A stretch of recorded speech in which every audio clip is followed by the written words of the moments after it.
Hello friends, मैं Namita plants of paradise channel में आप सभी लोग का बहुत बहुत स्वागत है। आज हम खूबसूरत फूल के पौधे गुल दोपहरी के विषय में आपसे जानकारी शेयर करेंगे और सीरियल वाइज इसके कई टॉपिक पर आपसे बातें करेंगे।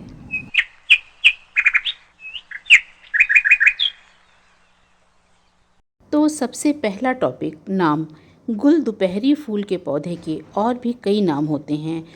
मिड डे मेलो, नून फ्लावर और दिया बाती, इन कई नामों से इस प्लांट को जाना जाता है।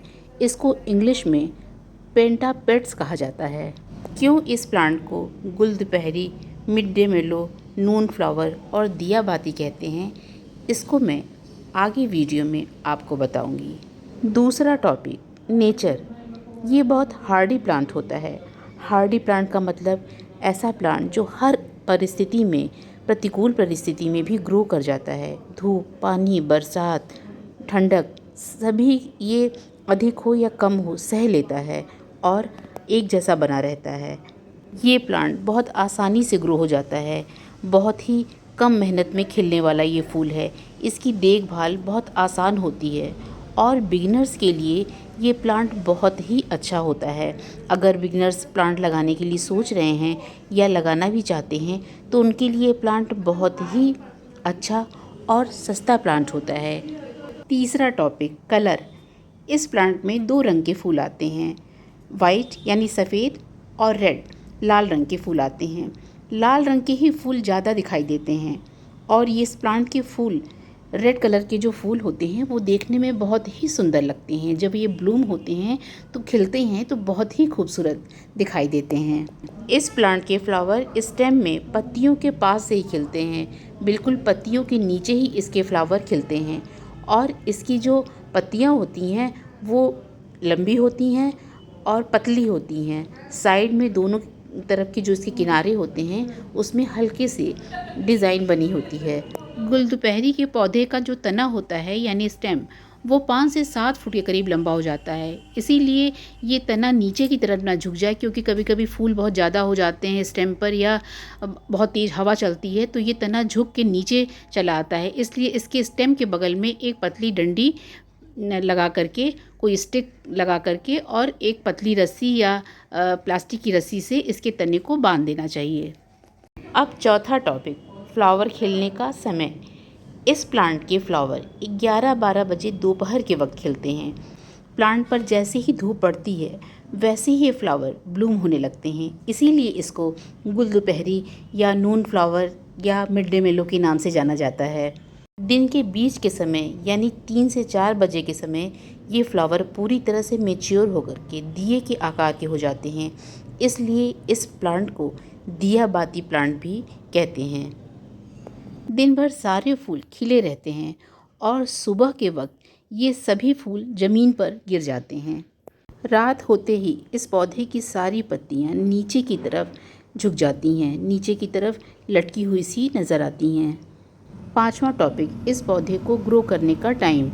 इसको जुलाई, अगस्त, सितंबर के मंथ में सीड से ग्रो कर सकते हैं, लेकिन ये पौधा जो है मई जून में भी इसके बीज ग्रो कर जाते हैं। बस जिस पॉट में, जिस मिट्टी में हम ग्रो करते हैं उस मिट्टी में अच्छी खासी नमी होनी चाहिए। इस फूल के बीज जहाँ भी गिरते हैं वहीं प्लांट ग्रो होने लगता है। 1 से 1.5 महीने में फ्लावरिंग इस प्लांट में शुरू हो जाती है। ये नवंबर और दिसंबर तक ब्लूम करते रहते हैं। जब ठंडक बहुत तेज़ हो जाती है तो इनके फूलों के खिलने की संख्या जो होती कम हो जाती है या कहीं कहीं बिल्कुल बंद हो जाती है। लेकिन अगर इस प्लांट की ठीक से केयर की जाए तो यही प्लांट जुलाई अगस्त आने पर हरी हरी पत्तियाँ इसमें आने लगती हैं और फ्लावर आने लगते हैं कुछ दिनों के बाद। ये प्लास्टिक का जो कंटेनर है जिसमें ये प्लांट लगा हुआ है ये पिछले साल का है और जो प्लांट लगा हुआ है ये पिछले साल का ही इस कंटेनर में हमने लगाया था। ये पूरी विंटर सीज़न में हरा बना रहा। इसकी सारी पत्तियां तो खैर झड़ गई थी और फूल तो विंटर सीज़न में आने बंद हो जाते हैं। जुलाई अगस्त का मंथ आने पर ये प्लांट फिर से ग्रो कर गया, हरी हरी पत्तियाँ आने लगी और समय से फूल आने लगे। ये प्लांट इसी कंटेनर में देखिए लगा हुआ है और अब काफ़ी बड़ा हो गया है और खूब ढेर सारे इसमें फूल आ रहे हैं। इस प्लांट में मेरे गुल दोपहरी के पौधे के साथ लिली के भी बल्ब लगे हुए हैं, तो इसको बाद में मैं किसी और में रिपोर्ट कर दूँगी। नए सीज़न में जो हमारा पुराना प्लांट है हरा भरा है और उसमें पत्तियाँ भी आ रही हैं, लेकिन अगर उसकी जड़ें बहुत ज़्यादा सख्त हो गई हैं, बहुत ज़्यादा फैल गई हैं प्लांटर में, गमले में या किसी भी कंटेनर में जिसमें हमने लगाया है, तो फिर उसको हमको दूसरे पॉट में रिपोर्ट कर देना चाहिए। ये फिर से नया हो जाता है। छठवां टॉपिक, सनलाइट। इस पौधे को फुल सनलाइट की ज़रूरत होती है। यदि किसी वजह से फुल सनलाइट इस पौधे को ना मिल पाए तो कम से कम 4-5 घंटे की अच्छी धूप इस पौधे को मिलनी चाहिए। जितनी ज़्यादा धूप इस पौधे पर पड़ेगी या मिलेगी इस पौधे को, उतना ही इस पर अच्छे फूल आएंगे। इस प्लांट पर जैसे जैसे धूप पड़ती है वैसे इसके फ्लावर खिलने शुरू हो जाते हैं, इसलिए इसको सनलाइट की बहुत ज़रूरत होती है। सातवां टॉपिक, वाटर। इसको कितनी पानी की ज़रूरत होती है? तो इस प्लांट को हमें रोज़ पानी देना चाहिए। इसको पानी बहुत पसंद होता है और इस प्लांट की मिट्टी को बहुत ज़्यादा सूखने नहीं देना चाहिए। मिट्टी में हर समय नमी बनाए रखना चाहिए। देखिए ये मेरा प्लांट है और ये प्लांट की जो मिट्टी है वो पूरी तरह से इसमें नमी बनी हुई है। ये दूसरे प्लांट की भी जो मिट्टी है ये भी पूरी तरह से नमी इसमें बनी हुई है, क्योंकि इसमें रोज़ पानी देना होता है, इसलिए इसमें नमी भरपूर है। और अगर हम मिट्टी को सूखा रखते हैं तो फिर ये पौधा धीरे धीरे मुरझाने लगता है और इसमें फ्लावर आने बहुत कम हो जाते हैं। सातवां टॉपिक, इस पौधे पर अधिक फूल कैसे पाएँ? अगर हम इस पौधे पे ज़्यादा फ्लावर चाहते हैं तो हमें सीड पॉड नहीं बनने देना चाहिए। जैसे अभी तो ये कलियां हैं, फूल बनेंगे, फूल बनने के बाद यही सीड पॉड बनने लगते हैं। तो यदि हम सारे सीड्स को हटाते नहीं हैं तो फिर फूलों की संख्या कम हो जाती है, फूल कम आने लगते हैं। तो जब तक हमें फूल अधिक चाहिए और जब तक इसका मौसम रहता है तब तक हमें इसके सीड्स को हटा देना चाहिए। प्लांट अपनी सारी एनर्जी सीड्स बनाने में लगा देता है, इसलिए प्लांट पर फूल आने कम हो जाते हैं। तो जैसे ही हमें सीड दिखाई दे, जैसे ये सीड देखिए दिखाई दे रहा है, ये बना हुआ, ये बन रहा है, तो इसे तोड़ करके हमें हटा देना चाहिए। सीड्स को बार बार हटा देने से फूल प्लांट पे ज़्यादा आने लगते हैं। विंटर सीज़न में यानी दिसंबर के टाइम में इसमें फूल आने कम हो जाते हैं, तब हमें इसमें सीड्स बनने देना चाहिए, सीड्स को हटाना नहीं चाहिए। जब सीड मैच्योर हो जाएं तब हमें उन्हें तोड़ करके कलेक्ट करके रख लेना चाहिए आगे के सीज़न में इसे मिट्टी में स्प्रेड करने के लिए। इस प्लांट के सीड्स जो होते हैं वो इस तरह से मैच्योर हो जाने के बाद दिखाई देते हैं।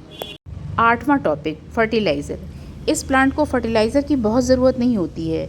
जब फूल खिलने लगता है तो जैसे हम सब प्लांट में देते हैं वैसे ही एक मुट्ठी वर्मी कंपोस्ट या लिक्विड कोई भी खाद हम इस प्लांट में डाल सकते हैं।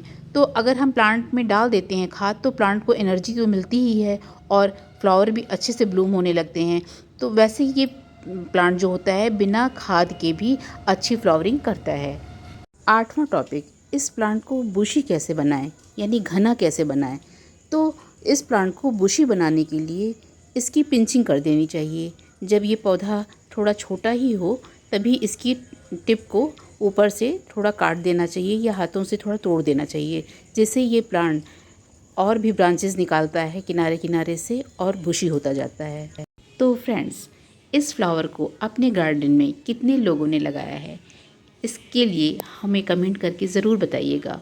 और मेरे द्वारा दी गई जानकारी अगर आपको अच्छी लगी हो तो मेरे चैनल को सब्सक्राइब कीजिए, फॉलो कीजिए और लाइक शेयर कमेंट कीजिएगा। बेल आइकन को क्लिक कीजिएगा जिससे मेरे आने वाले नए वीडियो की नोटिफिकेशन आपको तुरंत मिले। धन्यवाद।